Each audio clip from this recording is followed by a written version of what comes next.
What's really good? What's really good? What's really good? Hope everybody's enjoying their Friday night. Welcome back to another episode of the Friday Night Live. I am your host, Eric Sanchez, aka Legend in Two Games. If this is your first time tuning into the show, thank you. If you've been here before, you already know how it goes down. Friday nights, we give you our picks for the upcoming week in the NFL. This week is no different.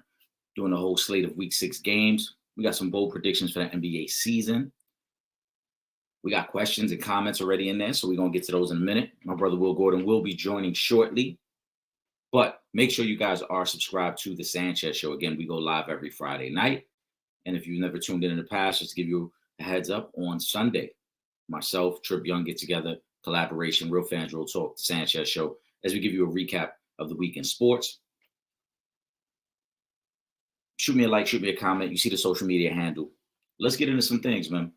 Appreciate all the supporters. We got some great questions in here. I'm going to save those. Will Gordon should be joining shortly. So I'm going to give him a few minutes before we get to those. And as I mentioned, you'll see the picks scrolling across the bottom. I'll have the picks for the whole slate this week. Again, if you've never tuned in before, myself, I pick against the spread. Will Gordon gives you outright winners. Every week we give you some good picks. Yesterday, I did have the 49ers in a bounce back game. I'm a little surprised that game got as close as it did. It looked like 49ers were going to pull away, and then a big kick return by Chenault, and the Seahawks got them back in the game, and they kind of got their offense rolling in the second half of that game. But it was an underwhelming performance in the first half. I mean, it was a trash game, really, for the first half. A lot of field goals, a lot of stalled drives by the Seahawks, and then they got going in the second half and made it interesting. Overall, though, the 49ers, we know they're one of the best teams at the NFL. Right now, the 49ers got to get healthy, though. They don't seem, I know without McCaffrey, but even offensively, there's some stops and starts. We saw Debo have a big catch. We saw Jordan Mason have a big run, but then he injures the shoulder. Kittle didn't get too involved until like the second half of that game. So they got some things they got to figure out moving forward if they want to get back to the level they expect to be at. But ultimately, they're 3-3. They're back in the mix of the division. The Seahawks, couple bad losses now. After a hot start, they're 3-3. We got to see how that plays out. Ultimately, I thought the 49ers were going to win that division with the Cardinals being a dark horse team to make the playoffs. I think the Cardinals are still in that mix. Looks like the Seahawks are falling apart just a little bit, but we'll see how that progresses now that they get a little time off before their next game. With that being said, though, as I mentioned, the NFL picks, they'll be up in a minute. The questions and the comments we'll get to in a second. I got to talk a little baseball. And if you guys have tuned into Real Fans, Real Talk, you know I talk a lot of baseball over there. On this platform, I stick more to football and basketball, especially during football season. We do the picks. We get more into the top stories heading into the week of the NFL. And we don't talk as much baseball. But as you can see by the fitted, I'm a Mets fan. And this is a great time to be a New York Mets fan. The Mets continue to basically overexceed expectations. They're playing above their heads. This is not something that we expected to see from the New York Mets this year. Go back to the start of the season, they were 0-6. Very few fans in the stadium. At one point, the broadcast even highlighted this is a terrible look for the Mets. It's April, and they're having trouble selling out games. At one point, 11 games under 500. And then things just start to take off for them. And there's so many things that we can highlight as the rallying cry for this team, whether it was Grimace throwing out the first pitch. I know from that point on, it really took off. Whether it was Jose Iglesias in his song OMG. Whether it was just Lindor moving to the leadoff spot and then turning into an MVP candidate. And I got to say, a couple weeks ago, I said on Real Fans, Real Talk, I wouldn't have voted for Lindor over Ohtani just because Ohtani had a historic season. But watching these playoffs, I do feel differently about that statement. And that's coming from a Met fan, a diehard Met fan who tunes into a lot of the games throughout the season, who pays close attention to what Lindor was doing. I just thought that his numbers didn't quite match up with Ohtani's, right? And I mean, again, Ohtani's having a historic season, a 50-50 season, the first time that's ever happened. Lindor struggled with the batting average, but gave you the power this year, gave you the steals. He would have been a 30-30 guy, if not for the injuries.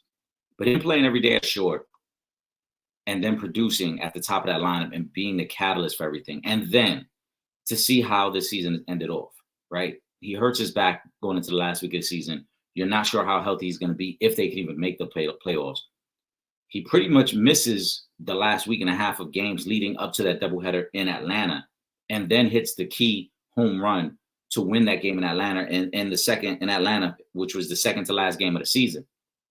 And then you see how he's carried over, and it's like, yeah, how could he not be the MVP? You see Otani. Otani's having some moments with the Dodgers, but the Dodgers could win whether Otani plays well or not. On the other end, if Lindor doesn't play well, can the Mets win a series? Maybe a game or two, but can they win a series realistically? Look at the quality of the at-bats he had against the Phillies. He gets the rally started in game 1 during the comeback. He hits the big home run in game 4. He's in the middle of all the action every time it seems like this team might be dead or things might be slipping away from them. And I think that means something. I know the numbers, the raw numbers are going to be what dictates who's the MVP of the league. But I don't think you can overlook the impact that a guy has on his team and what type of confidence he brings to that team when he's in the lineup. Also, he's a Gold Glove shortstop, so you know the reliability that you get there when he's in the field. I think Lindor has been amazing, and I really do believe that what Lindor is doing right now is going to put him amongst the all-time greats in Mets history. You know, I mentioned it the other day, the other Friday Night Live, talking about the Pete Alonso home run, and that following what Lindor had done a couple days prior in Atlanta, and how those, you know, realistically might be the 2 biggest home runs in Mets history. And that's not to be a prisoner of the moment. It's just the facts. Season's on the line. They lose in Milwaukee, it's over. That might be Pete Alonso's last game. The season's on the line in Atlanta. If they lose that first game, they end up having to go to San Diego. You saw how Atlanta struggled going to San Diego with that quick turnaround after a doubleheader in Atlanta to then have to go to the West Coast. But then the grand slam the other day, the tension that was in the air. And if you've ever rooted for a team that's had some collapses, that's had some moments where they should have won and they didn't, you know that feeling. You know the feeling of where this is slipping away from us. The Mets are up 2-1 in that series at home. Game 4, they get a great pitching outing from Quintana, but they're down 1-0, and they left the bases loaded in the first inning. They left the bases loaded in the second inning, and they had a rally in the 5th inning. And the Phillies are up 1-0 at that point, and you're starting to feel like, if the Mets don't come through and win this game, are they mentally ready to have to go back to Philly to face, you know, former teammate and the ace of the Philly staff, Zach Wheeler, and what he was able to do? You saw how great he was in game 1. The Mets couldn't get any offense going in game 1 until they got to the bullpen. But you can't guarantee that that's going to be the same result when you get to Philly the second time. And then it all starts to come together. And of course, it would be Lindor at the plate with 1 out and the bases loaded in the bottom of the 6th inning. And when he hits the grand slam, not only the eruption of the crowd, but you felt it, that you knew it's over. Even though physically the game isn't over, mentally it's over. You saw it. You saw the emotion from the Mets dugout, the fans, but you also saw how deflated the Phillies were after that home run, because they knew we're not coming back. They knew the momentum had swung so far in the Mets' favor. And psychologically, if you're the Phillies, you have to wonder, even if you could have come back, are you relying on your bullpen? Your bullpen has struggled so much in this series. I don't think any lead would have been safe for the Phillies. I don't think any moment the Phillies would have felt like we have control of the series, because every game of this series, their bullpen had let go of a lead. It happened in game 1. It happened in game 2. It happened in game 3. It happened again in game 4.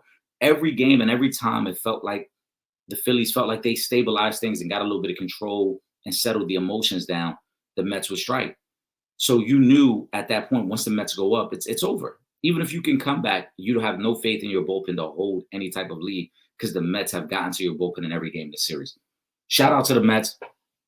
Right now, the Dodgers and the Padres are playing to see who the Mets will play in the next round. I think it's a great matchup either way. The Dodgers and the Mets have a long history of playoff battles dating back to the 80s. Oral Hershiser with a great matchup against the Mets back in the 80s. As recently as 2015, when the Mets went on their run to a World Series, the last time the Mets were in the World Series, and they had to beat the Dodgers then. The Dodgers have been one of the best teams in baseball. Unfortunately, similar to the Atlanta Braves of the 90s, they only have 1 ring to show for it. So this is a big moment for the Dodgers. They got to win. Right now, they're up 1-0 in the bottom of the second over the Padres. But they've got to win this game. At home, they've got to find a way to win this game. For the Padres, if them and the Mets get together, this would be a rematch of 2 seasons ago when the Padres and the Mets faced off in the wild card matchup. It went the full 3 games. The Padres won. in New York. This time the Padres would have home field advantage. So the series would start in San Diego, but San Diego, they're loaded. Obviously, they probably got one of the biggest stars in all of baseball, and Fernando Tatis.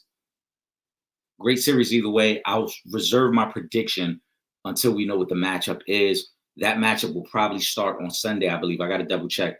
That probably will be going on Sunday as we go live, Trip Young and myself. In the American League, it's shaping out the way I thought.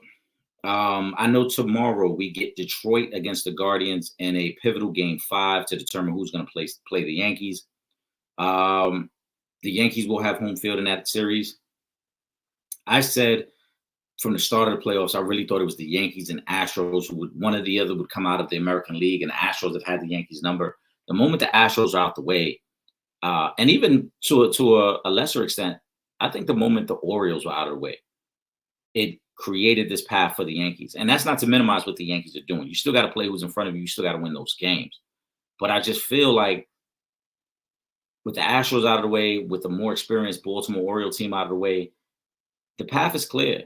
And the Yankees are kind of playing stress-free. It's not a lot of pressure. You know, they lose game 2 at home, but you saw they went into Kansas City. Stanton hit the big home run in game 3. Yesterday, they seemed pretty calm. Now they get an opportunity to reset their pitching staff now. Again, their series probably won't start till Monday. So even though Garrett Cole probably won't go game 1, they should have him ready for game 2. I think the Yankees are in great shape. I think they're in phenomenal shape right now. If they face Detroit, it's a young, hungry team. But again, you're facing a team that's never been to this point. And how will that team handle it? I know A.J. Hinch as a manager has been there, but none of those guys on that team have been there. How do they handle that atmosphere in the Bronx? If it's the Guardians, they're more experienced, but the Guardians haven't had much luck against the Yankees in the playoffs either. So, or any recent success, I should say, anyway. So, for the Yankees, I think it shapes up pretty well. That's why they're the heavy favorites to come out of the American League. National League, I think it's any one of the 3 teams could win. Obviously, I feel I'm rooted in the Mets' interest. I feel like the Mets have a great chance to win that series, but realistically, any one of those 3 teams, whether it's the Dodgers, Padres, or the Mets, I think could come out of the National League because the National League is just that balanced. I think the American League is really the Yankees right now. We'll see how it plays out. Again, this is the Sanchez Show. My brother Will Gordon will be joining shortly. Hope everybody's enjoying their Friday night. Toast to you guys. Something nice and easy on a Friday night. Make sure you guys are subscribed to the Sanchez Show. If you haven't already, if you never tuned in the past, I should say, we go live every Friday night on YouTube, Facebook, and Twitch. Shoot me a like, shoot me a comment. We got some comments up in the section here. We're going to get to those in the next minute or two. I want to give you guys a couple thoughts before we get to that. I don't show any WNBA questions. Well, we have one WNBA question, so I'll save my comments on that, as yesterday was game 1 of the WNBA finals. If you didn't tune into it, it's one of the better basketball games you probably would have seen in a long time. Could go down. I don't want to be a prisoner of the moment. It could go down as one of the greatest WNBA finals games of all time as well. Just because of the comeback and how it ended, the dramatics at the end of that, but also the upset.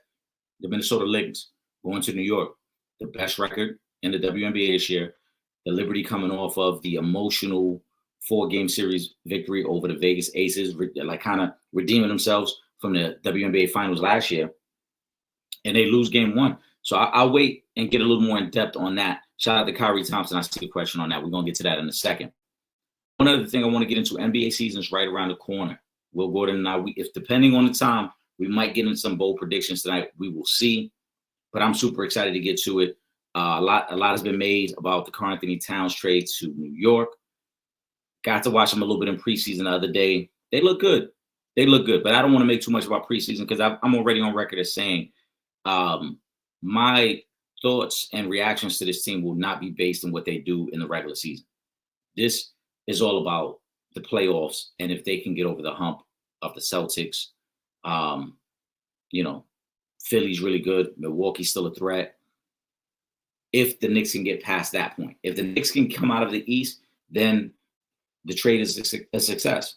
If the Knicks are still a second-round team, then you've done nothing but kind of solidify your spot from where you were at last year. And for me, like I said, I'm not going to overreact to anything in the regular season because I expect Karl-Anthony Towns to play well. There's too much talent on this team for him not to play well, right?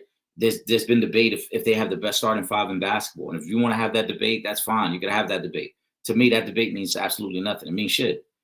Best starting five, what does that get you? What does that guarantee you? It means nothing.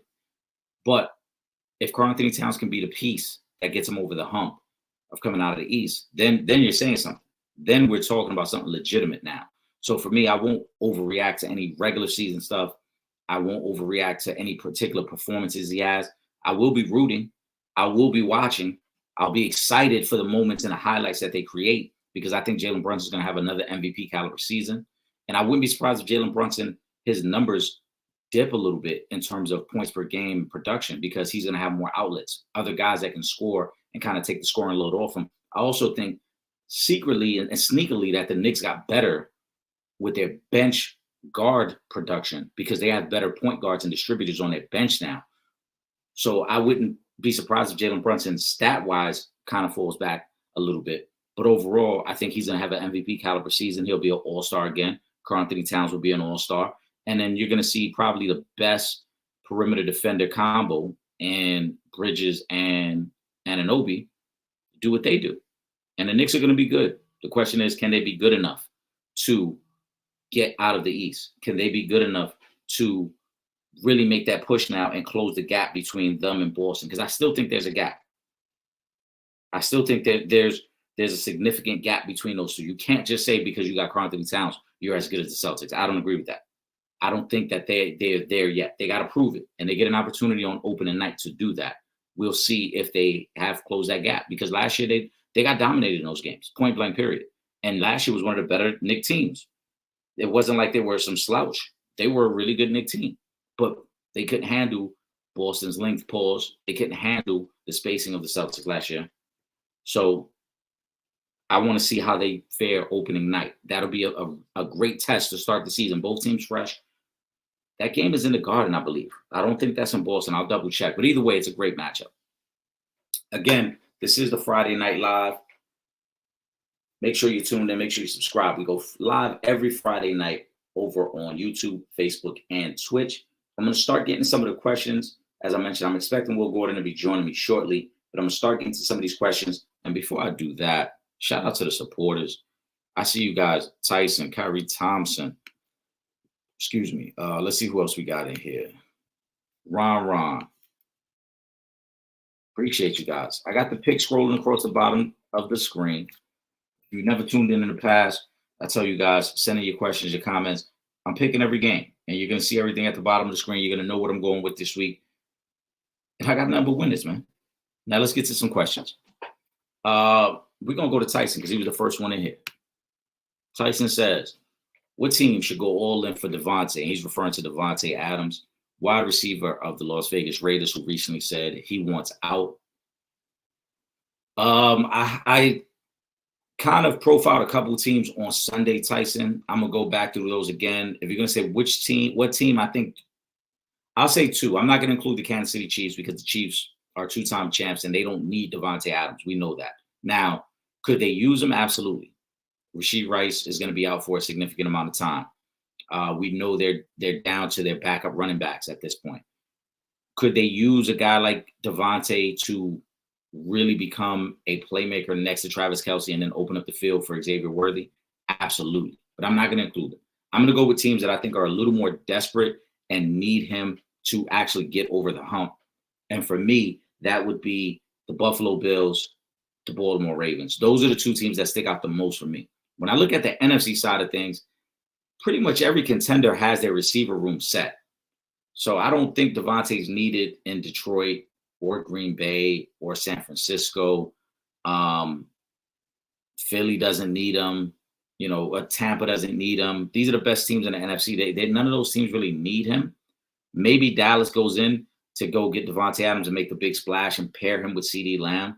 But ultimately, I don't think they need him either. And I don't think him going to the Cowboys would make them a Super Bowl contender. We're going to get to a Cowboy question in a minute, too. But I think Buffalo and Baltimore, those should be the two landing spots where Devontae is pushing to get to. Buffalo is the most obvious. They lose Stephon Diggs. They lose Gabe Davis, right? Two of their most productive receivers from last year, but also the last couple of years. You saw it a couple weeks ago when they lost to Baltimore. they don't have a legitimate number one guy. They got some good speed guys, and they got some guys that can make some plays. Those guys are really their production is rooted in the fact that if we're able to stay balanced, if we're able to run the ball and it's a close game, then we can hit play action and we can let Josh Allen do his thing. But if we're trailing and these are traditional drop back passes and getting the ball out, the shit don't work. So it'll be interesting to see Buffalo this week against the Jets as well. And that's one of the games I am going to talk about when it comes to the lines, because the line on that is very sneaky. The Jets are coming off a terrible loss in London. The Jets have lost back-to-back games. They fired a head coach. I know we're going to get to Robert Saleh in a minute. And yet somehow Buffalo's only favored by 2.5 points. Vegas is trying to tell y'all something there. Pay attention. But Buffalo makes the most sense, and they should be the most desperate team to go after him. Obviously, with Devontae, the tricky part becomes the contract. He's owed a lot of money. Teams have already said they want the Raiders to pick up some of that cap money. Buffalo, the reason they moved on from their receivers is they are in a bit of a cap crunch. It wasn't just their receivers they let go of. They let go of both their starting safeties from the past couple of years as well, and a cornerback. So could they be in the market? I think they will be. The question will be financially, they can make it work. Baltimore's kind of the same thing. But for Baltimore, I think it is also a move you make to try to elevate and open your chances of winning a Super Bowl. We know Zay Flowers is great. We know they got the good 2 tight ends. They got Derrick Henry. But what they are missing is a true receiver who can make a play on third down, and that's what Davante Adams is. Could him and Lamar work? I think so. Now, it'll be something different for both of them. Davante's never played with a quarterback as mobile as Lamar, somebody who could freelance the way Lamar can. But on the flip side, Lamar's never had a receiver that can get as open as quickly as Davante Adams either. I think it could work. I think it's an experiment worth trying. Again, this would put them over the hump, I think, of being able to beat the Chiefs. Do they need him? Probably not. They were the number 1 seed last year, and they were in the AFC Championship game. And a lot of people will say they had a legitimate chance to beat the Chiefs last year. I'm one of them people that think they had a legitimate chance. But they still need a piece. They still need another guy. They probably need more pieces on defense. But I don't know if there's the impact player on defense that's going to be available around the trade deadline. And since we're talking about Davante Adams, I'm going to say this way makes the most sense. Shout out to Tyson. Tyson got another question. We're going to get to that one in a second. I want to let's get to this one with Ron. Writing off Bengals with another loss. You have to, Ron. They're 1-4. It's not Joe Burrow's fault. The offenses look really good the last 3 weeks. Jamar Chase looks like himself. T. Higgins has looked good. The running game has had some start and stops, but overall, the offenses look good. The real issue right now with the Bengals is their defense. Their defense can't stop anybody. And we saw it again last week. And if they lose this week to the Giants, they're favored in this game against the Giants -4.5. I got the -4. Sorry, I got the Bengals covering this week against the Giants because the Giants do have a lot of secondary issues. Giants have been good, though. Giants have been much better than I thought they would be, and I want to give them a lot of credit for that. But I think there's a tough matchup against a very desperate Bengals team. I think it's less than 5% of teams that have ever started 1-4 have even made the playoffs. I'm sure that number drops even more if they go to 1-5. If they get to 1-5, I don't think the Bengals can make the playoff. Their division is way too tough. You already know about Pittsburgh, you know about Baltimore, but the AFC as a whole, when you look up and down every AFC division, you have multiple teams that can make the playoffs outside of the powerhouse teams. Of course, you know about the Chiefs, right? We know about the Ravens making it. You got the Texans that are going to make it. You're going to probably have Buffalo coming out of the East that's going to make it. But then you got some of these other teams that are lingering.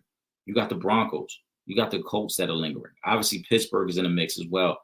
The Jets, depending on what they do this week, if they win this week and they get back on track, they're going to be in the mix. You can't go 1-5. You have to win. You got to be at 2-4. I know even at 2-4, it's a tricky road to get to playoff level, but you can't lose this week. If you lose this week at 1-5, I mean, you're talking about you would have 10 games left. What do you, even if you go 7-3 down that stretch, right? No, I'm saying you have 11 games left. Even if you go 7-4, that's not getting you in. You would damn near have to, out of the last 11 games, you would probably have to go somewhere in the range of like 9-2. And even at 9-2, that puts you, that's on the fringe. You're not winning the division. You're probably on the fringe. That's tough. You got to win this week. They got to win this week, Ron. Let's see what else we got. I know there was a Cowboy question in here. That was actually from Ramon. Let's add that one in here because I just mentioned about could they be in the mix for Devontae Adams? Would a Dallas win silence any doubts? I got a lot of doubts about Dallas. I've said all along, I don't think they make the playoffs this year. That stance isn't going to change for me. Again, hope everybody's enjoying their Friday night.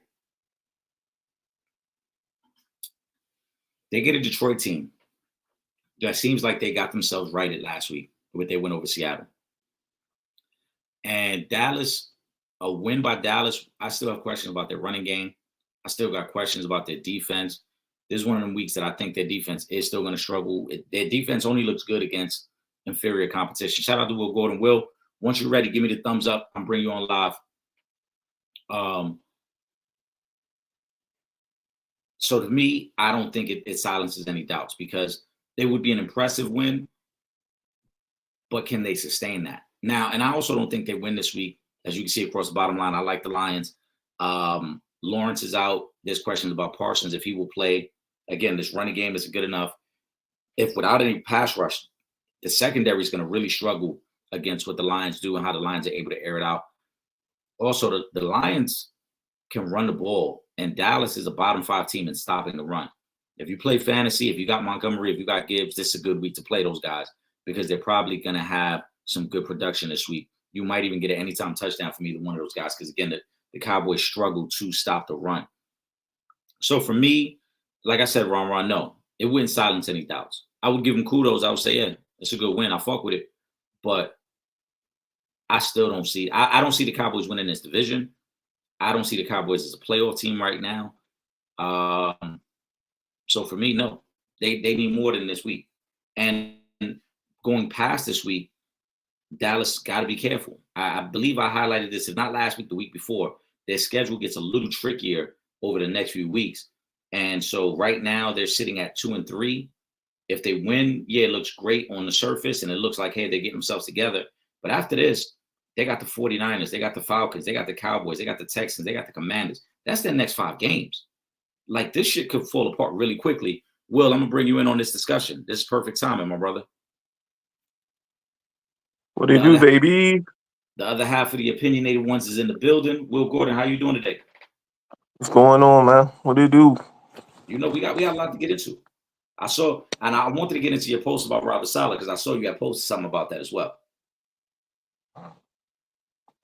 Yeah, man, that man, he had to fall on the sword post. Hold on. We're gonna get to that one in a second, though. We're gonna get to that because that's one of the questions we got. That's one of the questions we got in the comment section. As you're joining, I have this question up from Ron. He said, would a Dallas win silence any doubts? This week they have the Lions. What are your thoughts? Do you think if they can find a way to win this week, would that silence any of the critics? Who they got? Detroit? Yeah, they got Detroit. Yeah, because it's so week to week that we are so reactionary to what we see immediately. It won't silence anything for me at all because I think there's still doubts about Detroit for a lot of people. It's not like they're, some juggernaut that's everybody's scared of. They've improved over the last couple of years, but it's not like, everybody's running high from the Detroit Lions. If they pull the win off, I mean, it's in Dallas, right? I don't even feel like Detroit should be favored in this spot. But so I mean, it's not really going to answer a lot of questions for me. The questions for the Dallas Cowboys is always going to be what happens in the postseason. So as long as they're in position to get there, I think that's what we're always going to wonder, because getting to the playoffs hasn't been a problem. It's getting there and actually having success in the playoffs. Yeah, to me, I already said, I don't know if you caught it. I know you were logging in at the time. The win doesn't silence anything for me. I thought before the season Dallas would not be a playoff team. I don't think they are a playoff team. And yes, if they win, it'll be a quality win. It'll move them to 4-2. But when you look at their next 5 games, I really think their season is going to be made over the next month and a half. After this, you got San Fran, you got Atlanta, You got, I believe they got the game against Philly coming up. Yeah, you got San Fran, Atlanta, Philly, Texans, Commanders. That's their next 5. I don't think they get through that stretch with a winning record. So a win on Sunday would look good. Like you said, week to week, people may react and say, all right, they're 4-2. But I think over the next month and a half, they're going to kind of fall apart. I don't think the team is that good. They just can't run the ball. They can't run the ball. They got one receiver that you're scared of. Their defense doesn't look good against real competition. Their defense only really looks good when they play subpar teams like the Giants, like the Browns. Outside of that, I mean, even last week against Pittsburgh, if Pittsburgh had a halfway decent offense, Pittsburgh beats them. So those are the teams to me that Dallas gets away with beating. And it's so they need to get right health wise too. Yeah, because they banged up on the defensive side of the ball.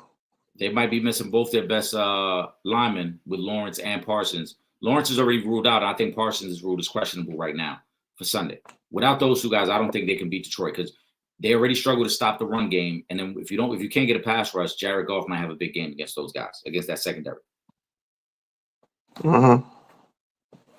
I just feel like this is a spot where Dallas is going to do what Dallas does and get their fans all hyped up for no reason. I just feel like that's a set spot. Possibly. Let's get to, we were talking Robert Saleh when you came on air, so let's get to that. Ron wants to know, are you buying that Rodgers and the owner didn't talk about Robert Saleh? Now, I don't know if you heard the Woody Johnson has already come out and said the night before, well, either it was that Monday night or that Sunday when they got back from London, that him and Aaron Rodgers had a conversation on the phone. He claims that the conversation was not centered around Robert Saleh, but more centered around Aaron Rodgers' health because he's dealing with an ankle injury. Yeah, okay.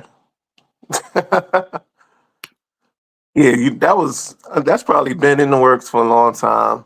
I mean, you only gave the man 5 games. It doesn't seem like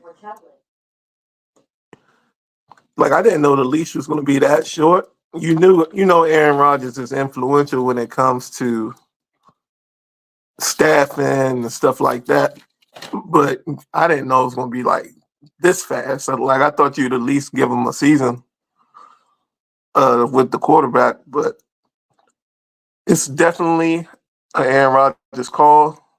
He's running the show. This isn't the last thing we're going to see, I'm sure. And it's a shame because Saleh seems like a decent coach.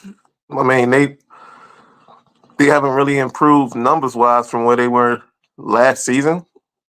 And I think that had a lot to do with it, and that was what they could point to. But I just don't, because you didn't really give him anything at quarterback before now. So I feel like you really didn't give him an opportunity to prove himself. But it's not the first time we've seen that done, and especially by the Jets organization, it won't be the last time we see it done. Yeah, to me, I was never impressed with Robert Saleh. On one hand, we could play devil's advocate either way, because on one hand, I agree with you. What did he have at quarterback, right? He had Zach Wilson. He had Trevor Siemian. He had Joe Flacco. He had Mike White. Those were the guys that were at quarterback for the last 3.5 years, aside from having Aaron Rodgers for these 5 games.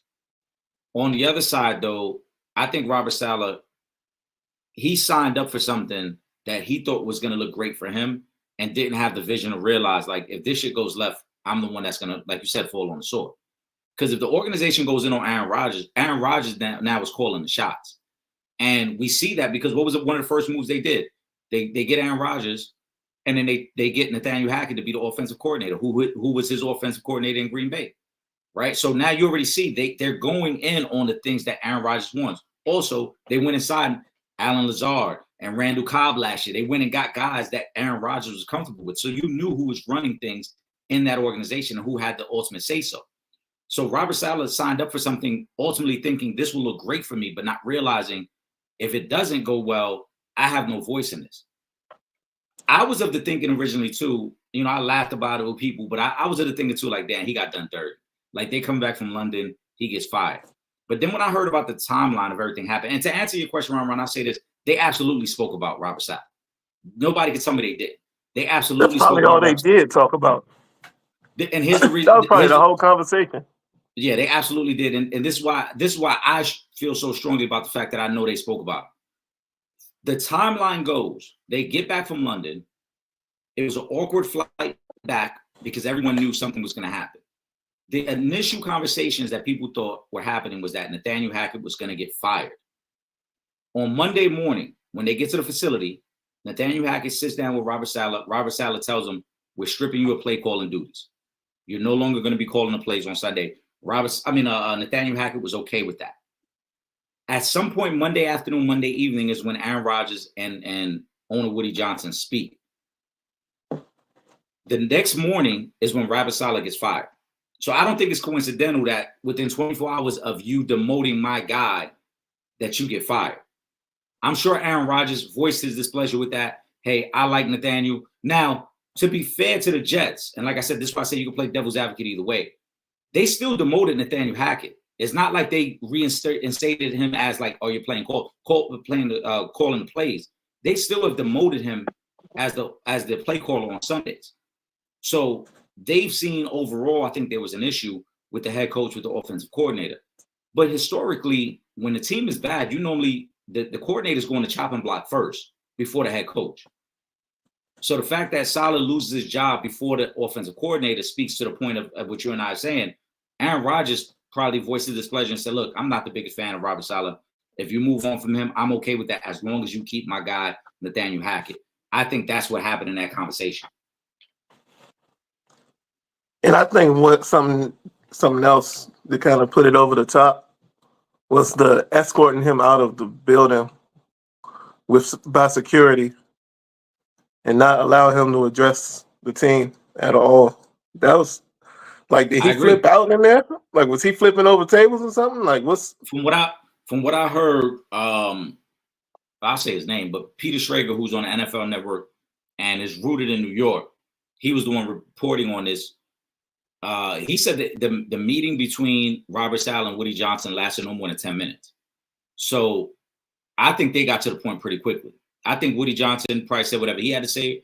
Robert Saleh probably voiced whatever he had to say. And that's when it led to like, all right, let's just move on, get him out the building. So like you said, it might have got heated. It might have been Robert Saleh voicing his displeasure and knowing like, hey, I know you spoke to Aaron and this is Aaron's call, whatever the case may be. But I do think, again, Robert Saleh didn't see the bigger picture. And it happens too often. Coaches and guys get enamored by the idea of like, oh, we get the big name guy and we could win. But once you make the commitment to the big name guy, he runs the show now. We saw it when Brady went to Tampa. Brady was dictating the practice schedule. Brady was dictating everything that took place within the facility.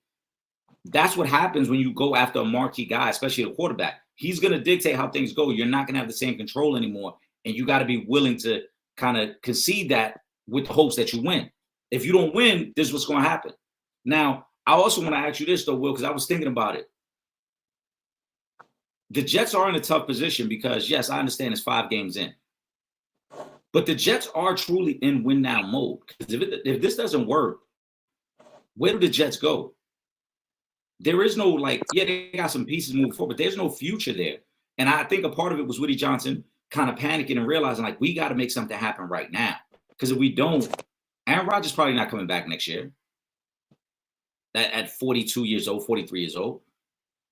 Well, let me know. I think you lost connection there. But that's the other part of this. Like Woody Johnson's probably looking at it from the standpoint of, we got to make something happen right now. And maybe it isn't a Super Bowl. Maybe we're not going to be as good as I thought. But there's no way we can go without making the playoffs. We got to make the playoffs. We got to be competitive. We got to be a team that can at least say we're in the mix to be a playoff team. Well, I got you back. Yeah, so I think there's a part of it that the Jets feel like they had to make a move because you can't. It's not like you're in a situation where you could just punt on this season if it doesn't go right. You have to win and you have to be successful right now. They went all in to be successful right now. So do they go in? Are they major players for Devontae Adams? I don't think so. I know that's one of the rumors because of his connection with Aaron Rodgers. And if they get him, I wouldn't be surprised. But I don't think that's where their issues are. Their issues are on the O-line, and their issues are on their pass rush. Their pass rush hasn't been as good as they thought they were going to be. The defense overall has been good, but the pass rush hasn't been that good. Now, maybe that changes now with a new philosophy. The defensive coordinator slides over to become the head coach, and maybe he has some ideas of how to make that better. But Devontae, to me, just becomes another guy who needs the ball, pause. And Breece Hall hasn't played well this year. Garrett Wilson hasn't played well this year. I don't know if bringing in another Aaron Rodgers guy who's going to be force-fed 10 to 12 targets makes that team better. Because Aaron ain't bringing them over to throw him the ball 3 times a game. True indeed, but I think he thinks that he can upgrade that position for sure if he was to be on the team. I mean, listen, it's possible he feels like, hey, we can upgrade that and we can improve on who we are. And on paper it does, but that's not their bigger concern. To me, that's one of them situations where the front office got to say, look, if we can get Devontae Adams at a cheap price and Vegas is willing to eat most of that cap, then yeah. But if you're telling me we got to be the one to absorb $13, $14 million on that cap and we're giving away a 3rd round pick, no. How does that make sense for us? That's one of them situations. Like I said, the front office got to just stand firm. But like, look, if it makes business sense, all right, cool. If we can get it for cheap, if you're telling me they're willing to take a 5th and we only got to maybe absorb half that cap, all right, cool, we could do it. But if I got to give up valuable draft assets and then, take on most of that cap space, no, what are we doing? Because again, the Jets really don't have a long-term plan. Outside of Aaron Rodgers, we saw last year when Aaron Rodgers got hurt. After Aaron Rodgers, where do they go? Mm-hmm. They ain't got no quarterback. I think this is his last year. And that's right. And that leads back to the other point I made about Woody Johnson saying we have to do something this year. We can't just let this linger where name recognition and people paying attention to Aaron Rodgers, but we're not really competitive because this is it. They're all in. And Woody Johnson is not stupid. He sees what's going on, not to create a New York bias, but he sees what's going on. He sees the attention that the other New York teams are getting, what the Knicks are getting, what the Mets and Yankees are getting. They were supposed to be that team for football. This is their opportunity because the Giants are bad right now. This was their opportunity to be kind of the hill in football in New York, and they don't have that. So Woody's all in. He's being desperate right now. That's what it's coming down to. Let's follow up that. I don't like it. Question from Tyson. You say you don't like it? I don't like it. Let's follow up with this then, right? Before we get to Tyson's question. You've always been an advocate, especially with Brandon Staley, where it's like, if you know the guy ain't it, move on. So what's any different now? Because I don't know if that's what they thought. He was 36 as a head coach. Yeah, but like you named all those quarterbacks that he had. How many games you realistically won with those quarterbacks? No fair. But that's why I said this argument, you can play devil's advocate, because on the flip side of that, name the quarterbacks that Mike Tomlin's had over the last 4 years. Mike Tomlin's a Hall of Famer. I understand that. But the point still remains. Quality head coaches, they find a way to still be competitive. Mike Vrabel was still very competitive with below average quarterback play. All right. That's true. So I think that's, like I said, you can play devil's advocate, because I do agree it's kind of fucked up 5 games into the season, especially when 2 weeks ago when they won that Thursday night game against the Patriots, it seemed like all was well, right? They beat the Patriots, they're 2-1, everybody's excited. Now you have 2 bad games, and it's like, oh, you're the reason we're struggling. Yeah. Tyson writes in, is Rodgers under the most pressure to win a Super Bowl? I'll start off by saying I don't think he is. He has a Super Bowl. His resume was already solidified before he went to the Jets. So I don't think he's under the most pressure to win a Super Bowl. I think he's just under pressure to get them to the playoffs. In terms of, if you want to list it as a quarterback who's under the most pressure, I think Dak is under more pressure to win a Super Bowl. I think Kirk Cousins is under more pressure to win a Super Bowl. I think if we're gonna go AFC, I think Josh Allen.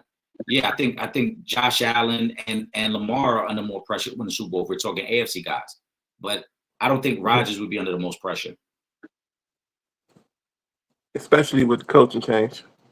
Right. Yeah, I just his resume was already solidified before he went to the Jets. Like, let's not act like we didn't know he was going to be a first ballot Hall of Famer before, you know, this season with the Jets. We knew what he was already. He was four-time MVP, he's a Super Bowl winner. He's top 10 in damn near every statistical category. He was going to be fine. Some of the other guys, the Dak Prescotts, the Kirk Cousins of the world, they got to solidify their resume. They're under more pressure, especially when you look at what they're making annual salary compared to some other guys who are actually winning out here. To me, they're under more pressure. Yeah, I agree with all those. What else we got here? Let's go here with Kyrie. He's referencing a Jaden Daniels statement. I don't like when people try to compare me to Lamar. I mean, it's fair. But what you think, Will? I saw when he said that. He said it was just basically he wants to be the first Jaden Daniels and not the next fill in the blank black quarterback type thing, you know. Um, they loving that kid in Washington, man. I'm tired of hearing his name for real. But I still listen to a lot of DC sports radio, and that's you can't get through a segment without it being related to Jaden Daniels in some way. And that fan base, they waited a long time to have excitement at quarterback again, and they're they're having it right now, and he's just getting better every week. So I can kind of understand, why everybody's loving him, and then he's saying all the right things, like the statement that Kyrie was referencing. So I mean, sky's the limit. It looks like for Jaden Daniels. Yeah, I mean, he's right in that statement, though. Um, I don't think people, like you said, he's black and he can run, so people are going to try to make that comparison. I think Jaden Daniels is a little more polished as a quarterback than Lamar was at this point. Mm-hmm. So him not want to be compared, I think is fair because he's creating his own niche right now. And also, it's always unfair when you're talking about a rookie quarterback who got 5 games on his belt and you're comparing him to a 2-time MVP of the league. Like, let's be realistic. Lamar's a 2-time MVP of the league, and because a guy, and no disrespect to Jaden Daniels, he may have a great career, but because a guy's had a good start to his career, you're immediately putting him in the conversation with Lamar. That shit is unfair. Yeah. So, but to be fair to whoever asked him the question, y'all do play each other this week, so you know what I mean. So of course they're gonna bring that up. yeah, But of course. I think he's more Randall Cunningham than Lamar Jackson. I agree, and I like that comp. I like that count better. But ultimately, I just want Jaden just be Jaden. Just be yourself. Like you said, play your game. And at the end of the day, everything will fall in a place that it's supposed to. That's it. Don't worry about the comparisons. That's what people do. And I get it. A lot of people want to compare this era to that era and this guy to that guy. Jaden Daniels is Jaden Daniels, man. Leave it at that. Will, what we got? What else we got here? We got all right, Kyrie. Are the Steelers a playoff team? Yep. And I say yeah because they're making it simple. They're not overcomplicating things, and as long as they keep this formula going, you know what I mean. Not having the quarterback take a ton of chances, taking what's given underneath, and playing solid defense. They can ask for a little bit more from their running game, and they can get a little healthier. But Tomlin's always gonna have you right there in the mix. When you look around his division, you look at the Browns, you don't have to worry about them at all. The Bengals are, you never know what you're gonna get from the Bengals. So that leaves them in Baltimore. So I think once they get a little healthier, and if Justin Fields can continue to not turn the football over, then I think you might be looking at a team that can sneak in there with 9 or 10 wins. Yeah, I think so too. They got a lot of issues that they got to correct though. The O line isn't that good. The running game isn't that strong. I think Justin Fields has played pretty well, but again, they have limitations on offense that have hurt them. If they win this week, they're favored to beat the Raiders. They're a 3-point favorite on the road. If they win this week and get to 4-2, I think it's a real possibility they make the playoffs because at that point, I think they're probably going to get to 10 wins. After this week, they get the Jets, the Giants. Both of those are in Pittsburgh. They get the Commanders. Then they get the Ravens and the Browns. There's a very real possibility they can go 3-2, maybe 4-1 in that next 5-game stretch. So if you're 4-2, and then you get to again another 3-2 at that point, you're looking at 7-4 going down the stretch run of the season, and you're in great position to make the playoffs. Maybe not win the division, but definitely make the playoffs.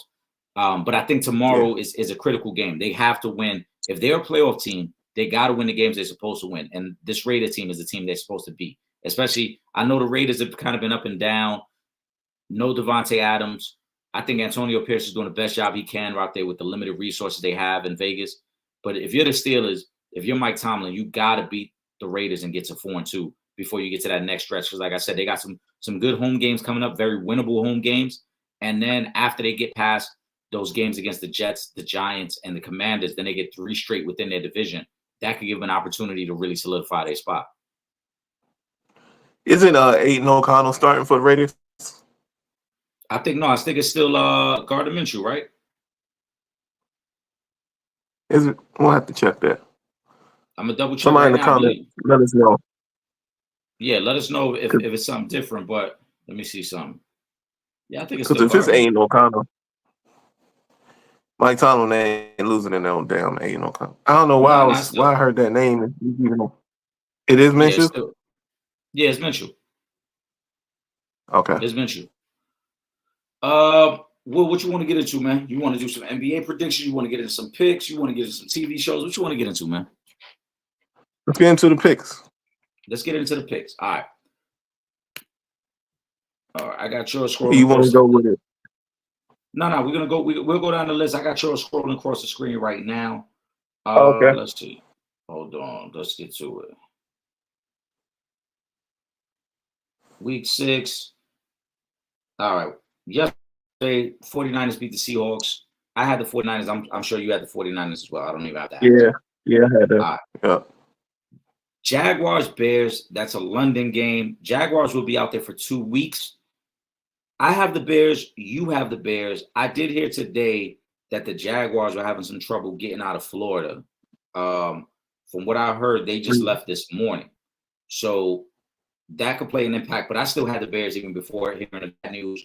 What are you seeing from the Bears? Why do you like the Bears in this game?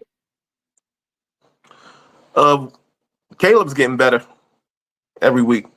And I think they're just giving him more of the playbook slowly to digest.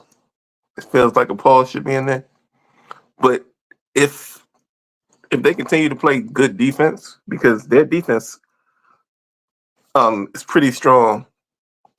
I like what they have in their secondary.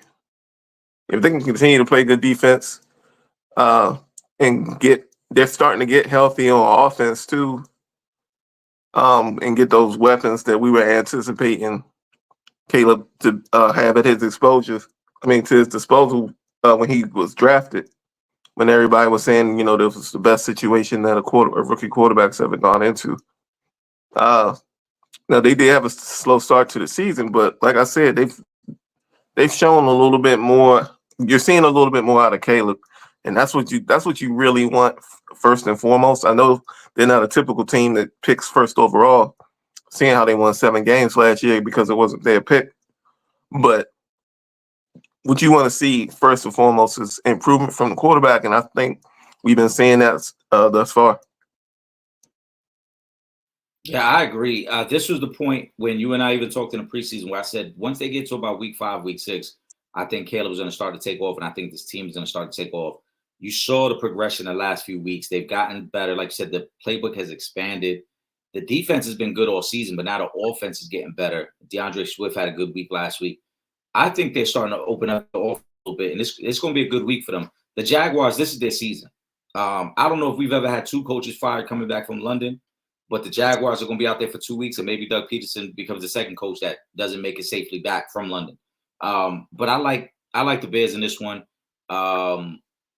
They're favored by a point, so it's almost a pick 'em. I think a lot of that has to do with the Jaguars' history in London, but realistically, the Bears are the better team. I like the Bears in this one. Let's get to the next one. We got Texans, Patriots. Texans favored by 6.5. I know you like the Texans. I like the Texans to win. However, I'm taking the points with the Patriots just because the Texans got a little bit of injury problems right now on offense. Joe Mixon may not play. Tank Dell's been hurt. Nico Collins left last week's game with an injury. So there's a possibility that the Patriots hang around. Also, the Patriots are going to the rookie quarterback, Drake May. So I think their offense is going to look different than it did the last couple weeks. I don't think the Patriots could beat the Texans, but I think they keep it within a touchdown. I like the Texans big in this game. I don't think Drake May is very good.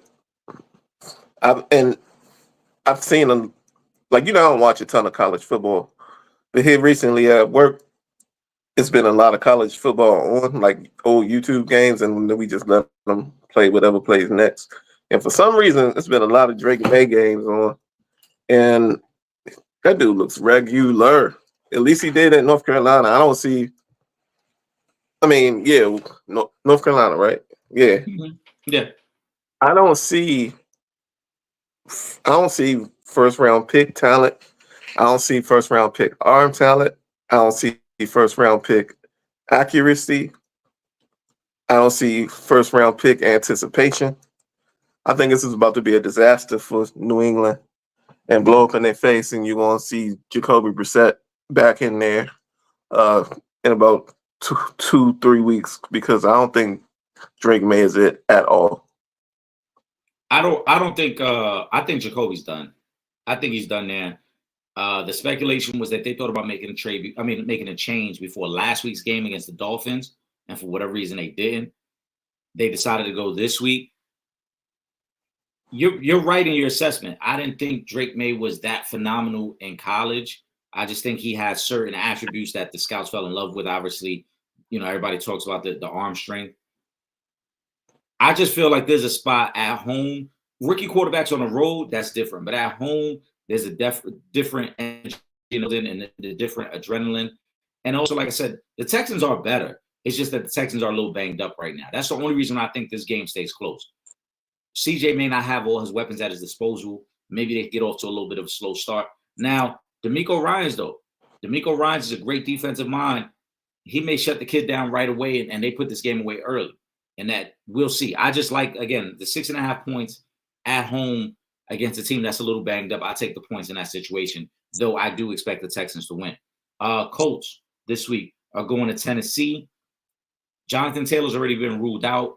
Anthony Richardson is expected to play for the Titans. Will Levis is supposed to be back in there this week, even though he was knocked out of last week's game. You got the Colts. I like the Colts as well. Colts were getting 2.5 points. What you see in that game? Damn, I didn't know Anthony Richardson was back, but I'm gonna still take the Colts. Yeah, they announced it today. I'm gonna still take the Colts because Will Levis is one of the worst quarterbacks I've ever seen play. Yep. Like, the fact that I had to talk about Drake May and Will Levis back to back, man. I'm glad I got my beverage right here to get that taste out of my mouth. They are trash. Pause. Oh, yes, yeah, big pause on that one. Big pause. That was crazy.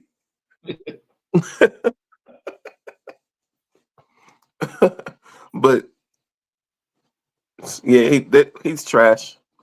And what happens? Like, it's a few quarterbacks out there that are on benches or on the street that I think are better options than some of the stuff that we're seeing around the league. I just don't understand it. I don't know if it's contracts or politics or what, but there's no way you should be trying out Will Levis as a starting quarterback in the league. Nah, I think this is a lot to do with teams unintentionally tanking, because as you mentioned, There's no way. There's no way Tennessee watched this guy in practice every day and thought like, "Yep, he's our starting quarterback." There's no way. There's plenty. I mean, we just saw Huntley play for Miami. We know what Huntley was doing as a backup in Baltimore. We know Joe Flacco was out there available. Ryan Tannehill's still available. Like there were plenty of guys that are better than Will Levis that were available, and for whatever reason they decided to go with Will Levis. Now, granted, it's a rookie head coach. He probably wanted to see what the guy had. That way, he could make the ultimate determination of like if we're moving on. I think they're tanking though. I think they're tanking it away, and they could care less. He's had some of the funniest moments, unintentional funny moments we have ever seen in the NFL season, Will. Like the interception against the Bears where he drops to his knees and grabs his helmet. Then like that shit is movie type shit. Yeah, that's what I was gonna say. That's just what I was about to say. It's like you watching a movie or something. Like, I've never watching Little Giants. And then the very next week, he's getting sacked and he dives and throws a lateral. It's like, yo, and then you see the coach is literally walking on the field saying, "What the fuck are you doing?" Yeah. Like even the coach can't believe the shit he said. Yet the coach is still trotting him out there every week. So I have no other reason but to believe, yo, y'all just tanking it away. Y'all trying to get in the sweepstakes for Shador. That's what it looks like to me. But I like the Colts in this game as well. Colts last week probably would have won if they had Jonathan Taylor. Their defense is banged up, but the Titans don't have enough offensively to really threaten you. So I'm not worried about that. I like the Colts in that one as well. The next game, the Buccaneers. The Bucks. Oh, actually, I'm sorry. The Commanders Ravens. Let's get to that. Commanders Ravens. That's a big game. Yeah. Pause. Super pause. Ravens favored by 6.5. It's a home game, but really it's a home game for both teams because there's going to be a lot of Commanders fans in Baltimore for this game. That's a short drive up the Beltway. You have the Ravens in this game. Let me know what you're saying, what you think. Two very evenly matched teams is what it looks like on paper. But I think what's gonna play out in this game is experience. Experience at the head coaching spot and experience at quarterback. I think it's going to be two of the biggest differences in this ball game. Now, will Washington be able to stop the run for Baltimore? I think that's a resounding no. They haven't been able to stop anybody from running the football. I think they're in the bottom 3 in the league in stopping the run. And then Baltimore is in the top 3 in running the football. So I don't think that's a good recipe for success for Washington. And I know it's going to be in Baltimore, which is close proximity, but I still think fan-wise it's probably going to be about 80-20 in favor of Baltimore because they don't really give their seats up. So I can see this being a high-scoring game. But I like Baltimore at home and somewhere in the area of 41-37, somewhere around there. Ooh, you got it as a shootout. The early lines on this game. Washington put up 30-some points like 3 weeks in a row. Mm-hmm. And you know what I mean? So if they gonna keep it rolling like that, then you know what I mean? I can see both teams can move the football, both teams can score. It's gonna be who feels like stopping somebody that day. And I think we're gonna see more of that from Baltimore than we will from Washington. Washington still has a lot of holes on their defense and a lot of Jayden Daniels has been able to hide a lot of their defensive deficiencies by being able to extend drives. So in keeping that defense off the field.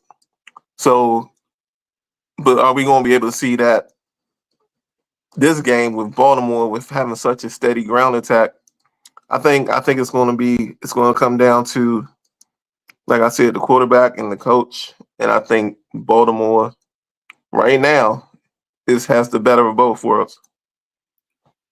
The Commanders can't stop the run. The Ravens have trouble in their secondary stopping the pass. Cliff Kingsbury has done a good job with Jaden Daniels, though I'm not a big fan of Cliff Kingsbury. But this is also normally the time of year where it starts to fall apart for Cliff Kingsbury.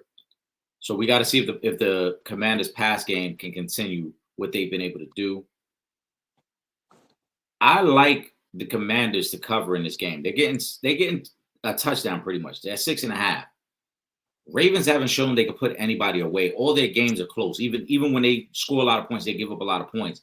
So this is one of them weeks I think the Commanders will hang with them. I think the crowd and the fan split is going to probably be closer to like 70-30. I think there's going to be a lot of Commander fans there. That's gonna take that short drive, because I'm sure once the schedule came out, they bought up those tickets early, even before they knew the team was going to be good. So I expect it to be a little closer split. For me, I guess I'm just going to go with the experience of the Ravens at home to outright win. But if I'm betting on it, I'm definitely taking the Commanders getting 7 points, because their offense can move. They're never going to be out of this game because that Ravens secondary isn't that great. And like I said, even if the Ravens get a lead, the Commanders are able to throw the ball to get back into the game. So I think it's going to be an exciting game. And I thought what you said too about it. What time is that game? That's at 1 o'clock. Okay. And I think what you said about the high score, and I agree. The over-under right now is set at 50. So they're expecting both these teams to get into the mid-20s in this game. And it's very possible they both get into the 30s. We saw that last week with the Ravens game against the Bengals. Like, the Ravens is going to give up some things in the pass game. But can the Commanders slow down their rushing attack, especially in the second half once Derrick Henry gets going? So I like the 6.5 points there. Browns Eagles. This is a shitty game. We don't have to spend much time on it. Eagles are getting 9.5. Even though that's a lot of points, I'm not betting on the Browns to do anything moving forward. This shit is a mess. I don't know why. I'm not even putting this on the coach. This is ownership. They don't want to sit Deshaun Watson. There's no way you could tell me you've watched these games and think Deshaun should still be the starting quarterback. It's a complete fucking shit show in Cleveland. And I get all the Browns games being in the area I'm in. So I got to watch this shit every day. Enjoy this one, yep. And it's gotten to the point now where I've had to mentally flip it to where I want to see how bad he is every week. You know what I mean? It's like I want to see what bad throw are you gonna make this week? I mean, he's not doing anything right at quarterback. So he's not even using his legs when he can. It's just like he forgot how to play football. And we could probably make a lot of money if we bet against the Browns all season. Yeah, I think you can just go against them every week. It's amazing. Last week he averaged 4 yards of completion. Like, in this day and age of spread offenses and receivers' ability to run after the catch, averaging 4 yards of completion. What are you just throwing into the flats? Or you just throwing into the flats all game? You know what I saw last week was he's starting to get punch drunk too. Yeah. Like he's starting to see ghosts in that pocket. Yeah. I was gonna mention that. He looks like, when you made the comment about him not using his legs, he seems a little timid in the sense of like he might have taken a couple hits. I don't know if it's the hits. I don't know if it's just him second guessing his ability. He looks terrible. I mean, I know Will Levis is the worst quarterback. You can make an argument that Deshaun is a close second. If Deshaun Watson was making $15 million a year, would he be the starting quarterback for any team in the league right now? Hell no. And that's why I think it's ownership. Yeah, I don't think this is the head coach making that decision. I think the powers that be are saying we're not. I don't want you to bench him. We're paying him too much money. So whose head's got to roll? I think Stefanski quits after the season. I think it's his contract. He's not a lame duck though, is he? No, he's not a lame duck coach at all. He's a 2-time coach of the year. He's won coach of the year two of the last 4 years. So you think he walks away from coaching? I think he takes a break and then takes another job. Jimmy Haslam and the ownership there, they fucked up that situation so many different ways. Whether you were a fan of Baker or not, they fumbled that situation terribly. Because if you wanted to walk away from Baker, that's fine. But you don't trade for Deshaun while you still have Baker on the roster. Yep. Like they fucked that up completely. And then, you know, when they did have something good going, they rushed that trade for Odell, which created friction in that locker room because Odell was such a big star. And then you're bringing him in with a young quarterback. You know what's going to happen. Odell's going to demand the ball every time. You got a young quarterback who can't handle the locker room yet.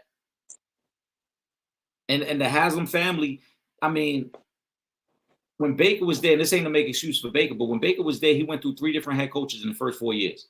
I know one of your all-time favorite, Freddie Kitchens, was there. Right? Then they had right. They had Hugh Jackson. They had Freddie Kitchens. Then they finally got Stefanski.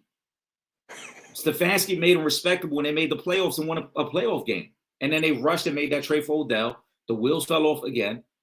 They rebuilt themselves, and then they made this trade for Deshaun when Deshaun didn't even want to go there.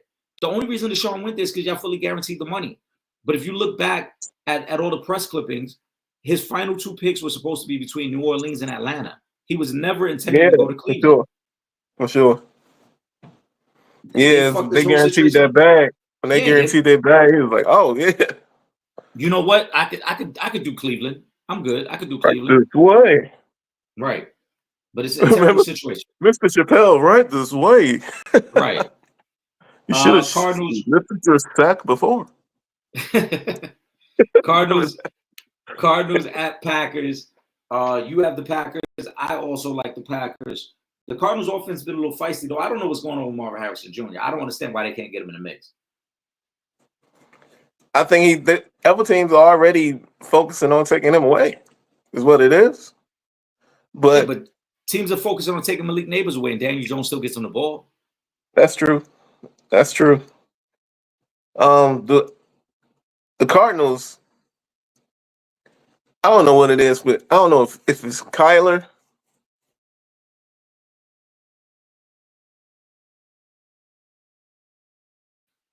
Will, I think you froze. Yeah, Will, hold on. You froze there. If we're able to get you back in, let me know. Give me a thumbs up if you're able to log back on. I'm going to go through some of these picks until we can get Will Gordon's connection situated there. Green Bay this week, I think they're back on track. Jordan Love had to stumble 2 weeks ago, but they figured it out and they're good to go right now. So I like them. Tampa at New Orleans. This is a tricky game. I like Tampa, how they played this season. But in this particular spot, I like the Saints getting 3.5 points. It's a good offense at home. Historically, the Saints play better on that turf at home.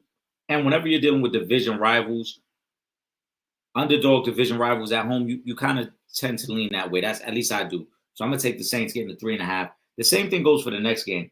Chargers at Denver. Denver's defense has played really good. I think the Chargers are the better team, and the line reflects that. The Chargers are getting 3 points on the road. But again, division rivals at home as an underdog, you got to take them. I'm going with Denver getting the 3 points. Excuse me. Steelers at Raiders. We talked about this game earlier. Raiders are all over the place. I know the news with Devontae Adams isn't anything new. He sat out the last couple of weeks. But this Pittsburgh defense is really, really good. I expect them to bounce back after back-to-back losses. Gardner Minshew isn't a great quarterback, so I would not be surprised if he throws multiple picks in this game. I like Pittsburgh -3 on the road. Carolina, they got the Falcons.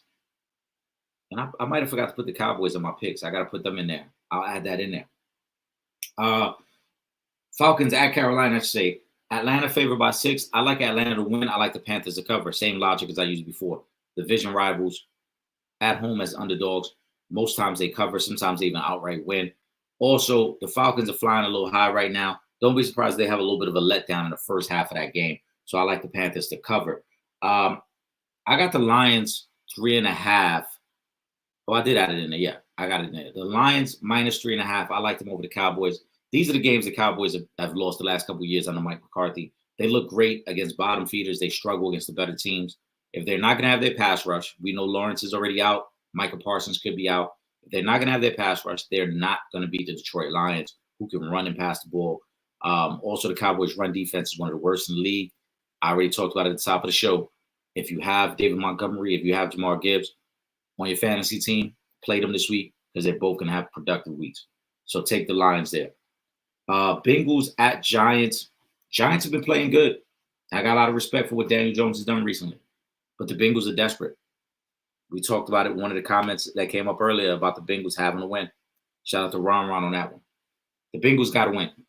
1-5 pretty much puts you out of playoff contention and ends your season in October. The Bengals are too talented for that. And if I believe the Bengals are a playoff team, which I do, it was one of my preseason predictions, then I got to take the Cincinnati Bengals. But the Giants are good. I feel bad betting against the Giants here because the Giants have shown something to me this year that I didn't expect to see. And Daniel Jones has looked a lot better after that week 1 performance against the Minnesota Vikings. And maybe it was just Minnesota's defense was so good. That's why he struggled. But he's looked better. Bills at Jets. I teased it at the top of the show. This line makes absolutely no sense to me. And it's almost like Vegas is telling me, don't trust the Buffalo Bills. The Jets, who just fired their head coach, who have not run the ball really well this year, who are on a 2-game losing streak, are facing a Buffalo team who's also on a 2-game losing streak. Buffalo losing embarrassing fashion to Baltimore, losing a close game last week where they had a chance to beat the Houston Texans. For some reason, Buffalo is only favored by 2.5. It's a division game. I know they lost to the Jets last year. I will. I'm gonna wrap up the show. Will's having connection issues there. I'm taking the Jets getting 2.5 points at home because I think Vegas is kind of telling us what we already see and don't want to believe, and that is that the Buffalo Bills are not that good of a team, and defensively they have some issues. Oh, we got Will. Will, we're gonna bring you back and give me a thumbs up once you're ready. We're gonna bring Will back in to close the show. Will, I was just going over the Monday night game. I've got the Jets who are getting the 2.5 points to win. You got the Jets as well. Tell me why. Now, as you were coming back on, I was saying, I think Vegas is kind of saying what we've already been seeing. The Bills may not be that good of a team. The Bills defensively aren't that good, and I think Vegas is probably expecting a Jet team to kind of be reinvigorated at home. Why are you picking the Jets in this one though? I think it's going to be one of those because we see it in sports all the time. It's not like a whole bunch of logic behind the pick, but the coaching change. You know what I mean? We see it in every sport, football, basketball, whatever. Baseball manager changes. Mm-hmm. When it's like something they get a battery in their back turned on or something when there's a coaching change. So I think this is a spot where we're going to see cliche sports, and it's going to be them looking like a whole different football team. If it's only for 1 week, but I think they're gonna be.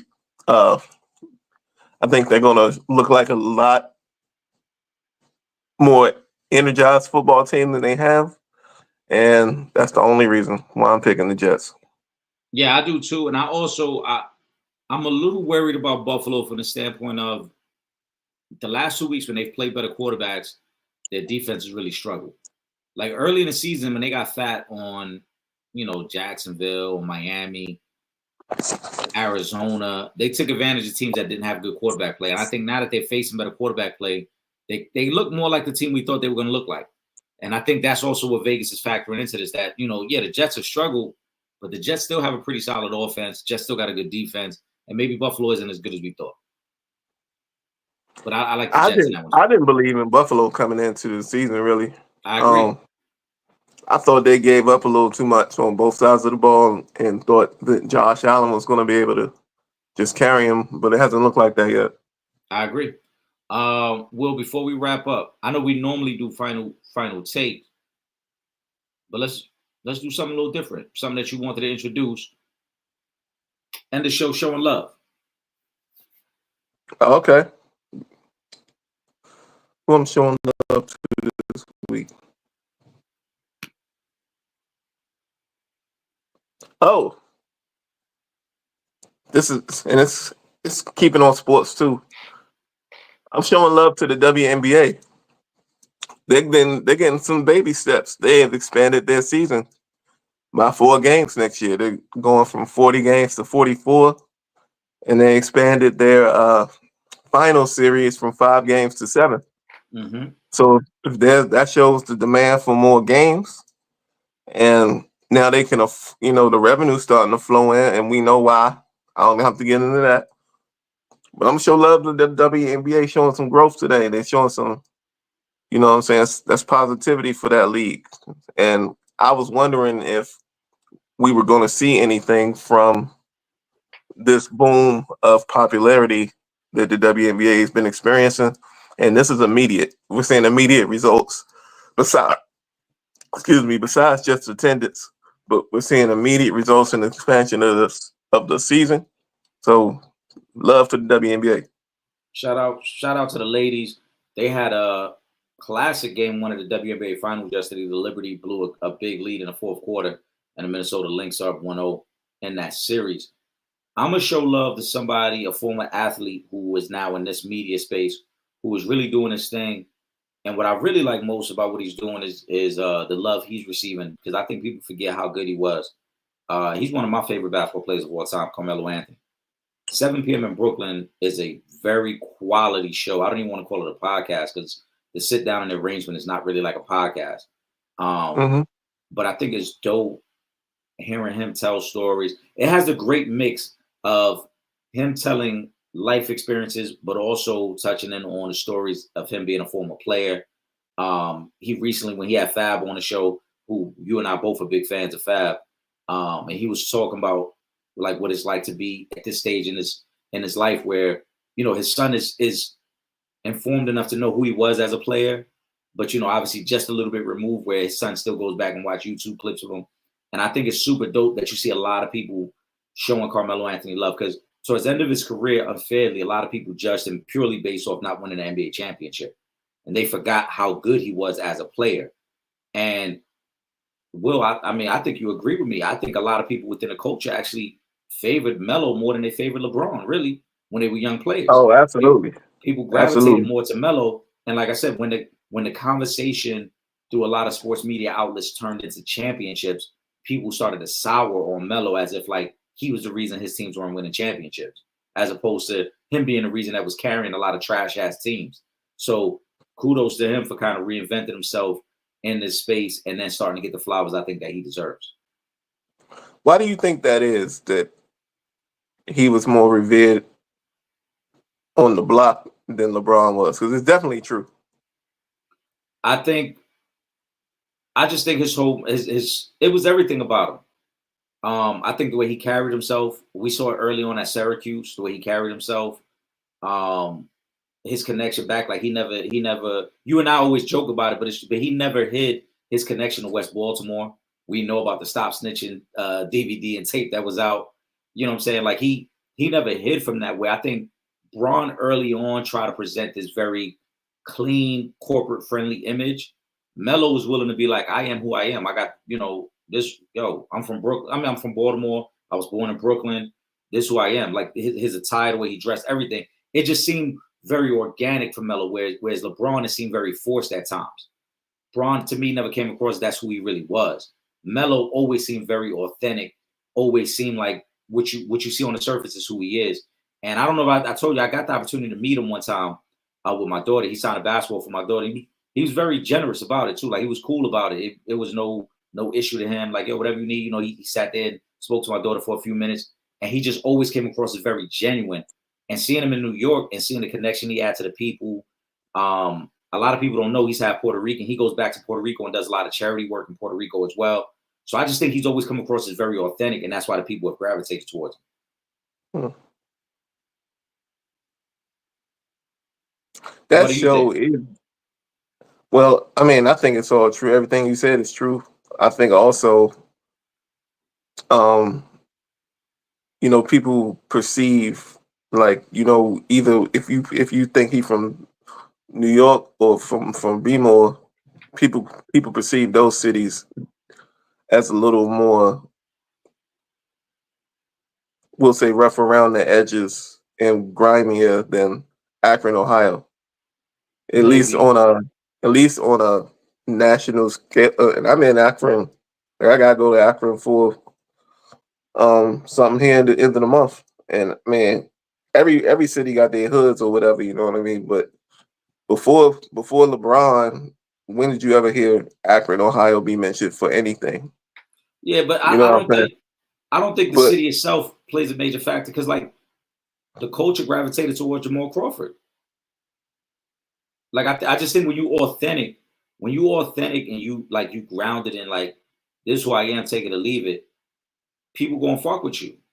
Because like even like if we use a cross sports reference, like Randy Moss from the country, yeah, but that's a good but point. he always was authentic in his presentation of who he was. He never tried to portray himself as something else. So I think Yeah, that's you know what I'm good. saying. People gravitate towards that in a different way. Early on, I think we all wanted to like LeBron early on, but he always it seemed for like even now.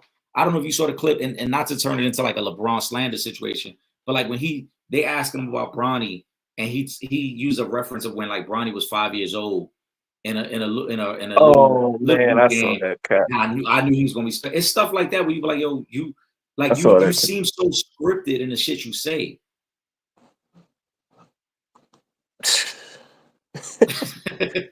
I'm just saying he comes across like it looks to use Melo and LeBron as a prime example, right? Melo's son right now is the #1 rated player in New York. Melo's son has really put in the groundwork, right? We never heard people talk about Cayenne the way we hear them talk about Bronny. And Hmm. Melo's never played into that either. Melo's always like, yo, that's his process. Let him do his thing. Let him work. Even now with the decision of what college you're gonna go to, a lot of people feel he's leaning towards Syracuse. Don't be surprised if he go to Rutgers though. I'm gonna tell you right now. Don't be surprised I because heard I heard Rutgers Rutgers had crazy NIL money though. Rutgers got a lot of NIL money, but if you pay attention, I'm actually try to catch them when they come down to College Park this year because Rutgers got two guys that are potentially going top 15 in the draft next year, and both of them are very close to Cayenne. They played on the summer circuit with him, so I wouldn't be surprised. Rutgers is a short drive for him to get there. He can stay local and still be at Rutgers. Syracuse is a much further drive up north, and I think Syracuse is a tough spot because you're living in your father's shadow. You're gonna always look up and see that banner that your father put up there. Whereas Rutgers, you got to create your own identity. But my point is, Melo has never like cast this shadow over his son the way Braun. Like Braun wants to dictate everything Bronny does. Carmelo's Hmm. kind of treated it like, yo, let my son do his thing, whatever. Yeah, So I just think he comes across as more authentic. I agree. So we're gonna wrap up on that note. For my brother Will Gordon, I am Eric Sanchez. We are the opinionated ones. Make sure you guys subscribe to the Sanchez Show. We'll be live again next Friday with Week 7 picks, as well as anything else that's going on in sports. Shoot us a like, shoot us a comment. Make sure you see the social media handles. Make sure you follow us. But until next week, we are the opinionated ones, and we are out of here. Enjoy the games this weekend, guys.